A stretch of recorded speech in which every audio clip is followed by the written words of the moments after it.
ഇത് തീർച്ചയായും ഇന്ധന പ്രതിസന്ധി നേരിടുന്ന ഇന്ത്യയെ സംബന്ധിച്ചിടത്തോളം ഇത് വലിയൊരു നേട്ടമാണ്. LPG പ്രതിസന്ധി നേരിടുന്ന ഒരു രാജ്യമെന്ന നിലയിലൊക്കെ നമുക്കിതൊരു വലിയ നേട്ടമാണ്. കാരണം ഇത്തരം നിർണായകമായൊരു ഘട്ടത്തിലാണ് രണ്ട് കപ്പലുകൾ 92,700 ടൺ LPGയുമായാണ് ഈ രണ്ട് കപ്പലുകൾ ഹോർമുസ് കടലിടുക്ക് താണ്ടി മുന്നോട്ട് വന്നിരിക്കുന്നത്. നാവികസേന അനുഗമിക്കുന്നു. ഏതെങ്കിലും തരത്തിലുള്ള ആക്രമണം ഉണ്ടായാൽ അത് പ്രതിരോധിക്കാനുള്ള സംവിധാനങ്ങൾ തയ്യാറായിരിക്കുന്നു.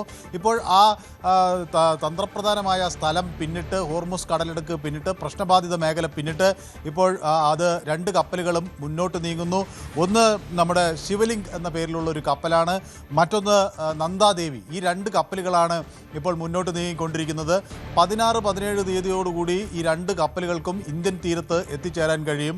കാണ്ട്ല പോർട്ടിൽ ആണ്, മുദ്ര പോർട്ടിലും കാണ്ട്ല പോർട്ടിലുമാണ് ഈ രണ്ട് കപ്പലുകൾ വരുന്നത്. അപ്പോൾ മുന്ദ്രയിലും കാണ്ട്ലയിലും ഈ രണ്ട് കപ്പലുകൾ വരുന്നതോടുകൂടി നമ്മുടെ ഈ ക്ഷാമം, LPG ക്ഷാമം എന്നൊക്കെയുള്ള പ്രശ്നങ്ങളിൽ വലിയ തോതിലൊരു പരിഹാരം കാണുന്നതിന് ഇത് സഹായകരമാകും. കൂടുതൽ കപ്പലുകൾ സമാനമായ രീതിയിൽ തുറമുഖത്ത് കടന്ന് ഇങ്ങോട്ടേക്ക് വരാനുള്ള ഇടപെടലുകൾ നടത്തുന്നുവെന്നാണ്. 24 കപ്പലുകൾ അവിടെ കുടുങ്ങിക്കിടക്കുമ്പോഴാണ് ഇന്ത്യയുടെ കപ്പലുകൾ അവിടെ നിന്ന് വളരെ വേഗം ഇപ്പോൾ നമ്മുടെ തുറമുഖം ലക്ഷ്യമാക്കി വരുന്നത് എന്നതും വളരെ വളരെ സുപ്രധാനമായ ഒരു കാര്യമാണ്. ആ നിലയ്ക്ക് രഞ്ജിത്ത് സൂചിപ്പിച്ചതുപോലെ വലിയൊരു നയതന്ത്ര വിജയം രാജ്യത്തിന് നേടാൻ കഴിഞ്ഞിരിക്കുന്നു. ഇന്ത്യയുടെ വാക്കുകൾക്ക് അന്താരാഷ്ട്ര തലത്തിൽ ഒരു വിലയുണ്ട് എന്ന് വീണ്ടും ഉറപ്പിക്കാനായി നമുക്ക് കഴിഞ്ഞിരിക്കുന്നു. മാത്രമല്ല, ഇവിടുത്തെ സാധാരണക്കാരുടെ പ്രശ്നങ്ങൾക്ക് ഒരു പരിഹാരം കാണാൻ ഈ നയതന്ത്ര ശ്രമം വിജയിച്ചു എന്നതും ഒരു പ്രധാനപ്പെട്ട കാര്യമാണ്. പക്ഷേ യുദ്ധത്തിൻ്റെ ഘട്ടത്തിലേക്ക് വരുമ്പോൾ യുദ്ധം ഒരു നിർണായക ഘട്ടത്തിലേക്ക് നീങ്ങുകയാണ് എന്നാണ് ഇസ്രായേലിൻ്റെ ഡിഫൻസ് മിനിസ്റ്റർ ഇസ്രായേൽ കാട്സ് വ്യക്തമാക്കുന്നത്. ഏതു നിമിഷവും ഇനി ഇറാൻ കീഴടങ്ങും എന്നൊക്കെ അമേരിക്കയും പറയുന്നുണ്ട്. പക്ഷേ അവിടെ ഒരു ആഭ്യന്തര കലാപം ഉണ്ടാകണം എന്നാണ് അമേരിക്ക പ്രധാനമായും ആഗ്രഹിക്കുന്നത്. അതിനുവേണ്ടിയുള്ള ശ്രമങ്ങൾ, ആഹ്വാനങ്ങൾ നിരന്തരം ട്രംപ് നടത്തുന്നു.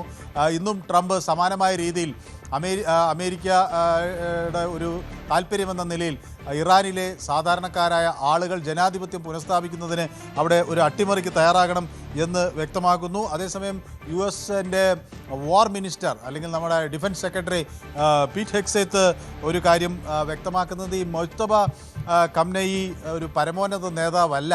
അദ്ദേഹം അത്രയൊന്നും പരമോന്നതനല്ലാത്ത ഒരു നേതാവ് ഇപ്പോൾ പരിക്കേറ്റിരിക്കുകയാണ് എന്ന തരത്തിലുള്ള പരിഹാസ വാക്കുകൾ വരികയും ചെയ്യുന്നു.